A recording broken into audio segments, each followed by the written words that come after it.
Hi friends, most men don't know they have a prostate until it tries to kill them. And by that time, it might be too late. President Joe Biden is now battling an incurable metastatic prostate cancer.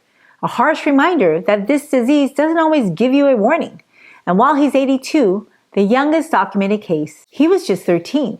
This isn't just an old man's problem anymore, as the diagnosis of prostate cancer is rising under 50. The early signs, weak flow, frequent night urination, or a bladder that never feels empty can seem harmless, but they might be hiding something deadly. The good news is you can fight back before it's too late, and it starts with what you eat and don't eat. Here's how to start. Go to the produce aisle and find cruciferous vegetables. Some examples are broccoli, cauliflower, Brussels sprouts, and kale. There is a reason why your mom told you to finish your broccoli. She may not have known that they contain powerful cancer-fighting ingredients, but she knew it was good for you. All cruciferous vegetables are rich in sulforaphanes and indole-3-carbinol, which boosts phase 2 detoxification enzymes, promotes apoptosis, and reduces androgen receptor activity. Now, I rattled off a lot of complex words just to say that it stimulates your immune system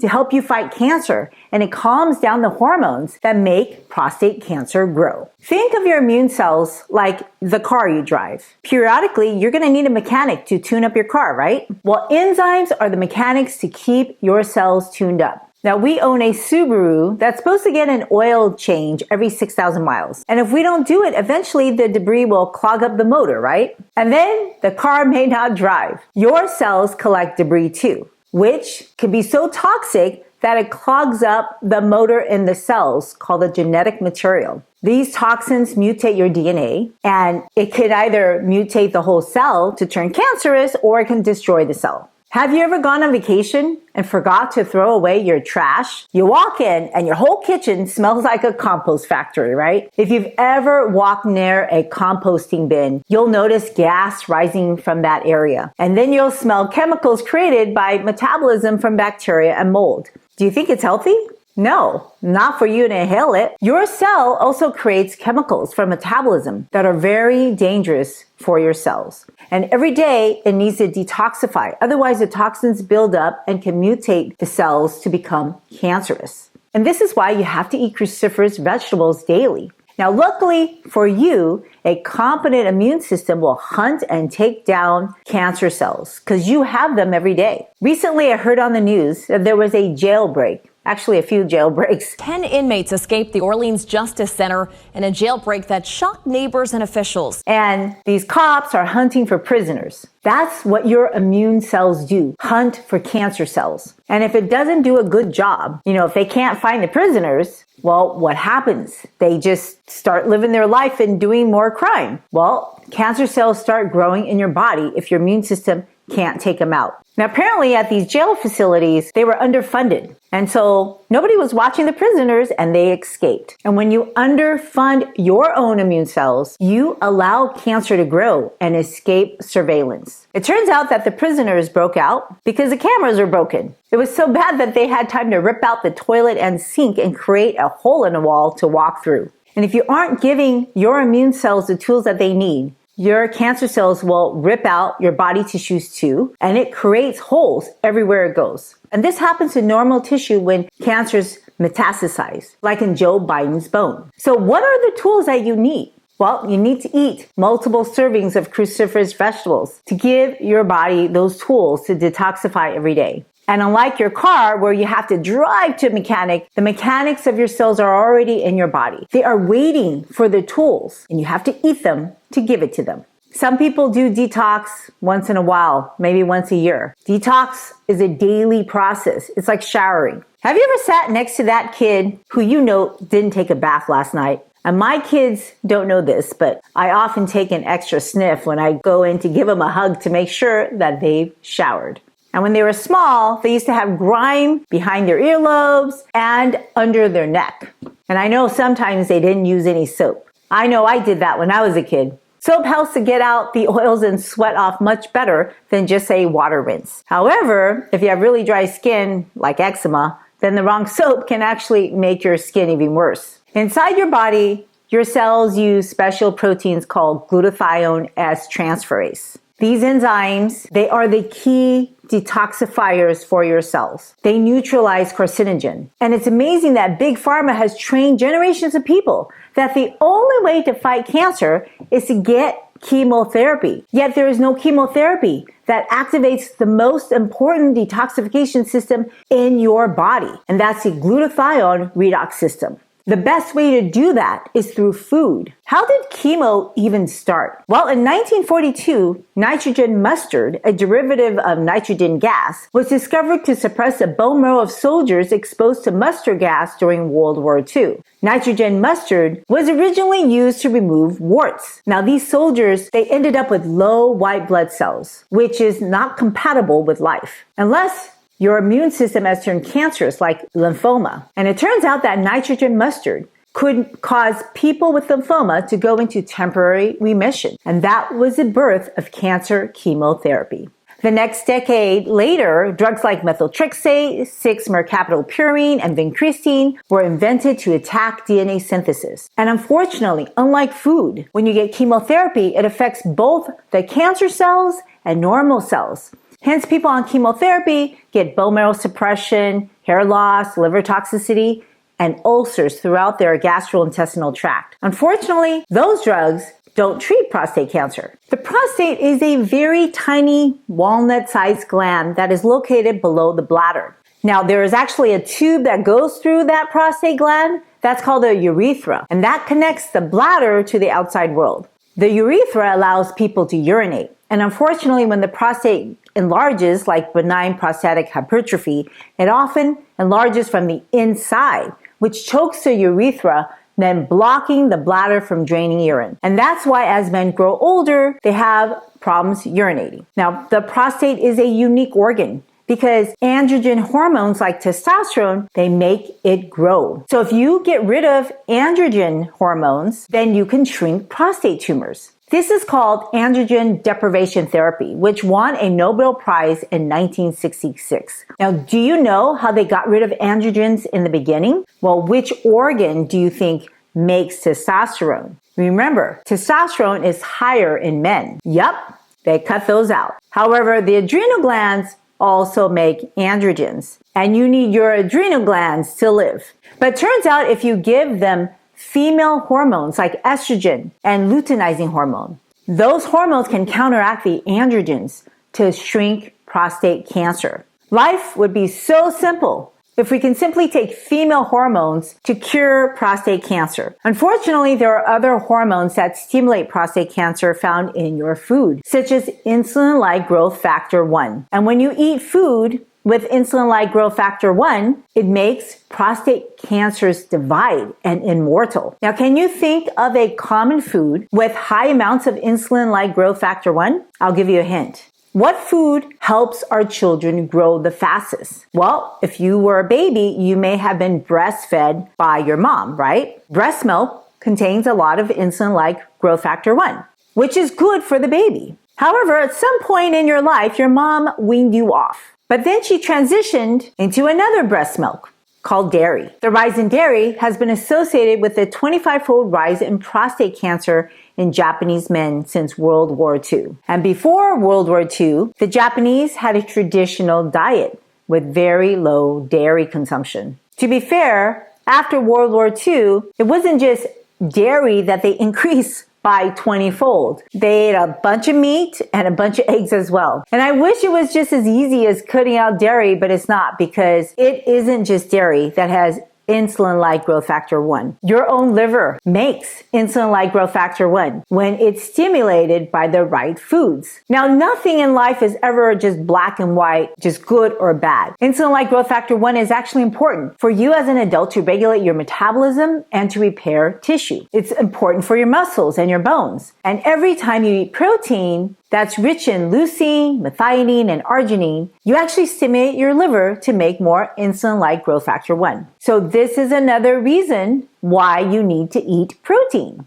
But protein is kind of like water. You have to have just the right amount. Too much, and your body is swollen and unhealthy, right? And too little, and you're dehydrated. The same thing is with protein. You need a balance. when you have an excessive amount of protein, you actually excessively stimulate the production of insulin-like growth factor 1, and high circulating levels will increase prostate cancer to grow. Hi friends, I am so thrilled that you want to take charge of your health and take charge of your food. Now, I know nutrition can be complex, but it doesn't have to be. And I'm here to support you in this lifelong journey. So if you point your camera app to this QR code, it'll take you to a link for a free handout that I created just for you.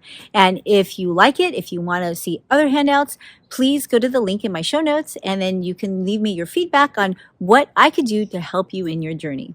Okay, back to the video now. So overeating protein, specifically animal protein, causes higher blood levels of circulating insulin-like growth factor 1. That's because these essential amino acids, they activate mTOR, which activates growth hormone. That tells the liver, make more insulin-like growth factor 1. And like all other biochemical processes in your body, life gets more complex. Insulin itself also stimulates the liver to make insulin-like growth factor 1. So this is another reason why insulin resistance is associated with higher cancer rates. How can you get your insulin levels controlled and low? Because people with high insulin means their mitochondria is unable to process carbohydrates and sugar. The two organs responsible to process carbohydrates, specifically glucose, are your liver and muscles. Now, if you're eating fructose, like table sugar and honey, that poisons your liver. And if you're eating saturated fat, either directly from your food, or if you're eating excessive calories, that poisons your muscles to prevent your body's natural ability to suck in glucose to help you out after your meals. As a result, your pancreas will make more insulin, thinking that it's behind in its job. And this was shown a long time ago when people were split into 4 food camps. One camp had no food, the second camp were given a high-fat diet, the third camp ate a high-protein diet, and the last camp were given a high-carbohydrate diet. Then they were given a glucose tolerance test to see who had the highest blood sugar levels. And the people who fasted, they had high blood sugar levels, just like the people who ate fat. And the reason is because when you fast, you mobilize your own fat stores, and fat makes you more insulin resistant. And since then, saturated fat has been shown on MRI scans to deposit in the pancreas, muscle, and liver to make people more insulin resistant. Fat does not belong in these tissues, so it makes these organs sick. So what can you eat? Well, the good news is there are a lot of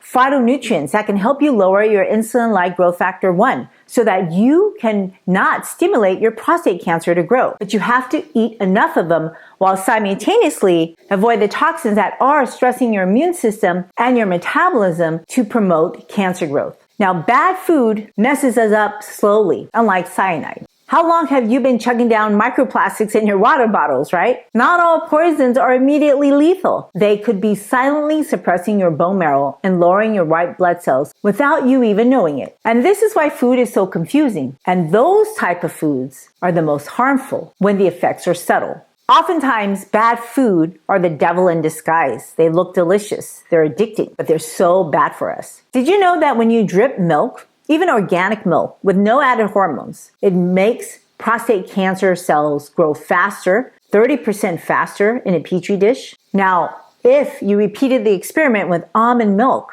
actually suppressed prostate cancer growth by 30%. Now, almond milk, unlike dairy milk, is not a good source of protein. But the almond milk also has other ingredients that are unique phytonutrients to almonds that dairy milk just doesn't have. And meta-analysis found that people who eat a lot of dairy, including regular milk, low-fat milk, and cheese with calcium, all have an increased risk of prostate cancer. And it's not just insulin-like growth factor 1 that promotes prostate cancer to grow. It turns out calcium is also associated with an increased risk of prostate cancer. And this is another reason why I don't take calcium supplements, even though I don't have a prostate. If your doctor prescribed calcium supplementations, don't stop that. Have a discussion with your doctor about the risks and benefits. For you, the benefits may outweigh the risks, but that's a personal discussion with your own personal medical doctor. And let's be real, cancer is tough to treat and even tougher to cure. And if you want the best chance of beating it, prevention and early action are key. That starts with activating your immune system. I've broken down the recipe into 5 core pillars I call SMILE. S-M-I-L-E. Sleep, mingle, ingestion, light, and exercise. Now, each one of these matters. The L stands for light, specifically sunlight, because sunlight stimulates your body to fight cancer. And one way it does that is through the production of vitamin D. However, the vitamin D that your skin makes is not bioactive. In order to make that vitamin D bioactive, it has to go through the liver and then to the kidney. Active vitamin D, calcitriol, or 1,25-dihydroxyvitamin D3, regulates cell growth, differentiation, promotes apoptosis, which is programmed cell death, it reduces inflammation,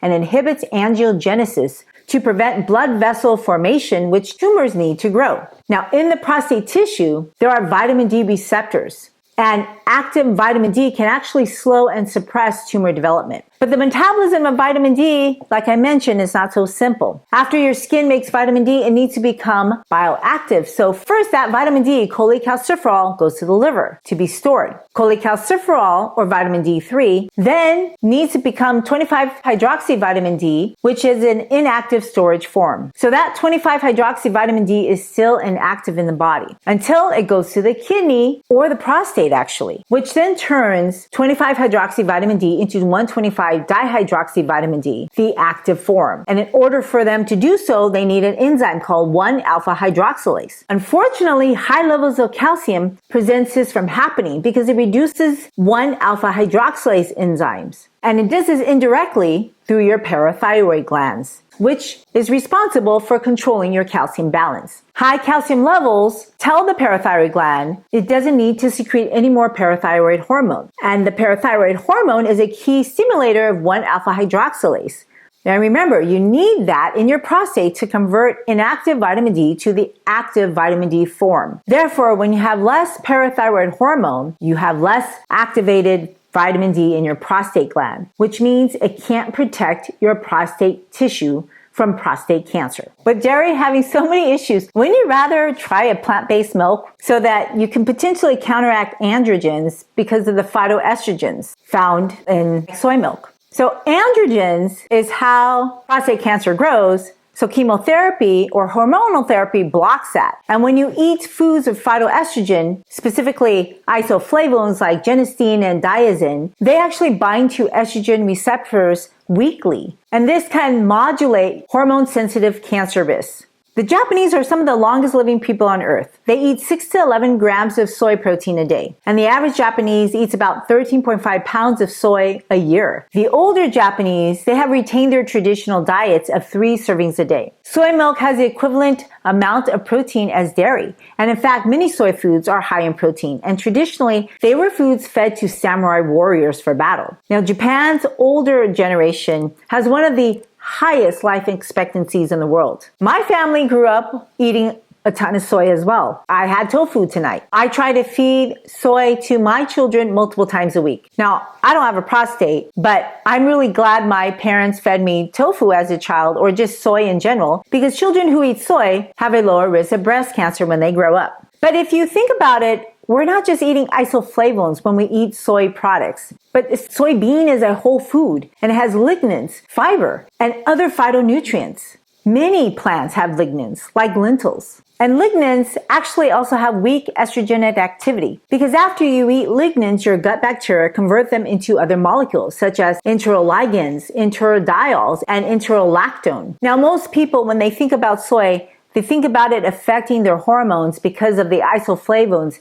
that have a weak estrogenic effect. They don't realize it's actually a protective effect. But if you eat any plants, you're going to eat some lignans because beans, lentils, grains, seeds, fruits, and vegetables, they all have lignans. And I just told you that lignans can be converted into biomolecules with estrogenic effects by your gut bacteria.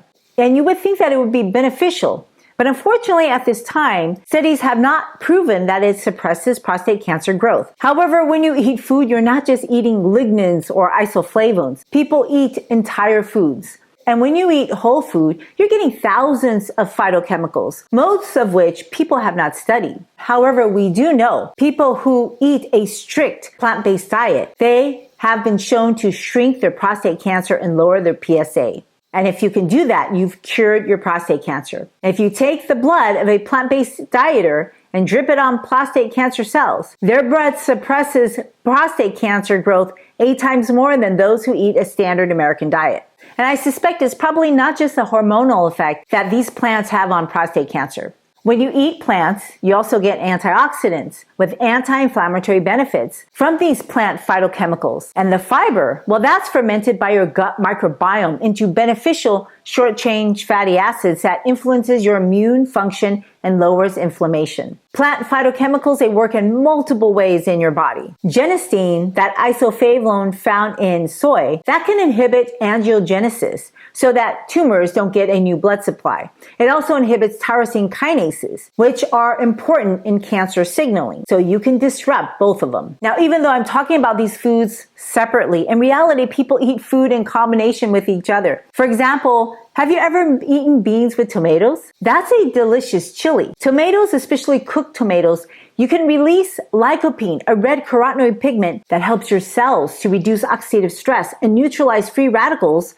that cause DNA damage. Lycopene also modulates insulin-like growth factor 1. It literally can decrease insulin-like growth factor 1, which then slows the proliferation of prostate cancer cells. Cooking your tomatoes with a little bit of heat is important to improve the bioavailability of that lycopene because it releases it from the plant matrix to make it more absorbable. And a chili isn't going to be tasty without spices, right? I use a lot of spices from the allium family of vegetables such as garlic, onions, leeks, shallot, and chives. They contain allicin that is released when you crush the vegetable. Allicin enhances your detoxification enzymes in your liver. It also suppresses nitrosamine formation and overall reduces carcinogens from processed foods. It can induce apoptosis or death of cancer cells, and it inhibits cancer cell invasion and metastasis. But allicin is heat sensitive, so it really should be the last ingredient to go into your dish if you want to retain its benefits. Now I want to spend some time on nitrosamines. You may have heard of it contaminating prescription drugs starting from 2018. Lots of popular blockbuster drugs were taken off the market and several lawsuits have been filed. In 2018, valsartan, a blood pressure medication, was the first major medication found to have NDMA, N-nitrosyl dimethylamine. This was detected in the generic valsartan made by Chinese manufacturers. This triggered a global recall and regulatory investigations. NDMA is a probable human carcinogen. This was followed by, in 2019, a recall of ranitidine or Zantac, a common acid reducer that was also found to have NDMA that would form over time under normal storage conditions. So ranitidine was pulled off the markets worldwide in 2020. Now this brings us to 2020, in which metformin, a popular type 2 diabetes drug, was also found to have NDMA. And this was only found in certain batches, especially from overseas manufacturers. So some lots had NDMA levels above the FDA's acceptable daily intake limit, which is 96 nanograms per day. This resulted in voluntary recalls in the US, in Canada, in Europe, and Asia.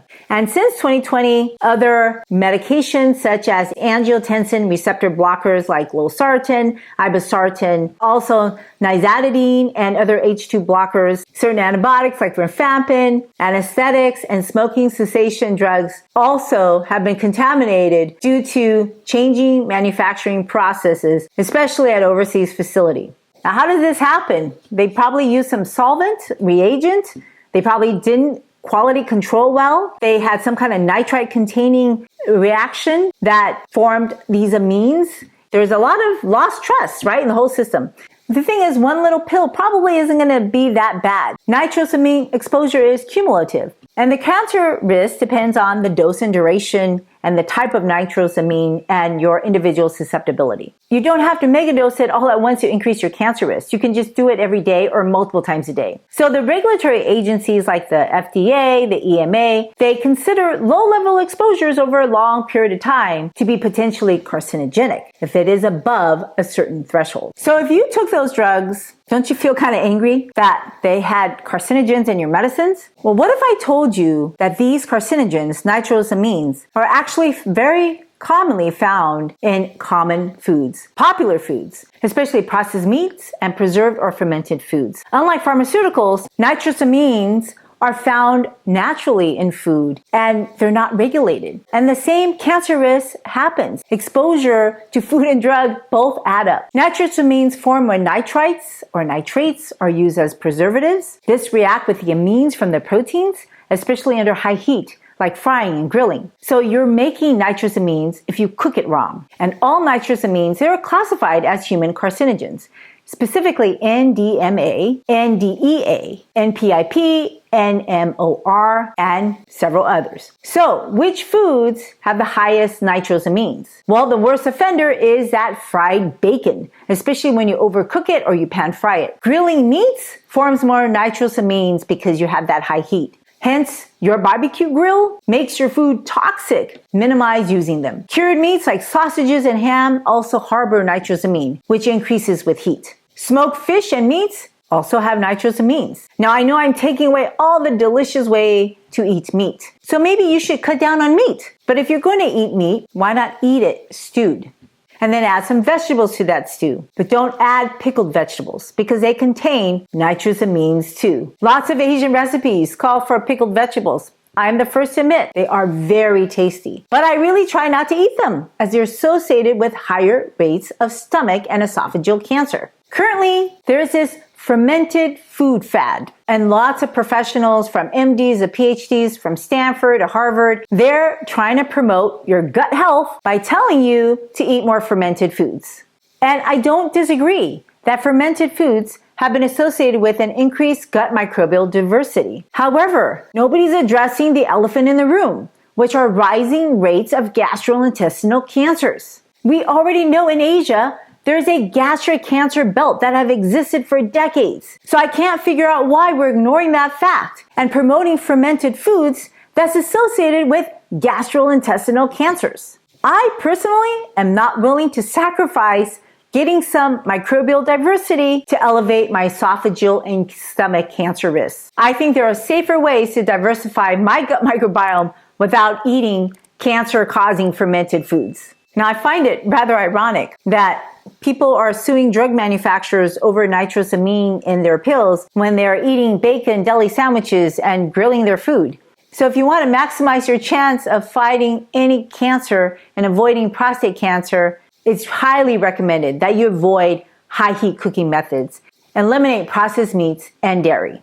And it helps to read those labels. Choose nitrite-free options whenever it's possible. Now, if you eat fresh, you can maximize antioxidants like vitamin C, lycopene, and sulforaphane to help you in this cancer fight. But I understand meat is really tasty. And I've thought about this problem for a while. This is because I'm trying to feed my family. And meat is tasty because it has that umami taste, the amino acids, and then the glycogen, the sweetness. You know, a lot of times people marinate meats with some kind of sweet sauce. So you can actually use that umami flavor and make plant taste better without using meat by using fungi or edible mushrooms. There are a lot of edible mushrooms like shiitake, maitake, reishi, turkey tail that can add umami to vegetables as well as improve your immunity. Now, the key compounds are beta-glucans, lentinin, PSK or polysaccharide K. These molecules immunomodulate by activating natural killer cells, macrophages, and dendritic cells, all protect you by suppressing tumor growth, inflammation, and they enhance cytokine activity to target those abnormal cells.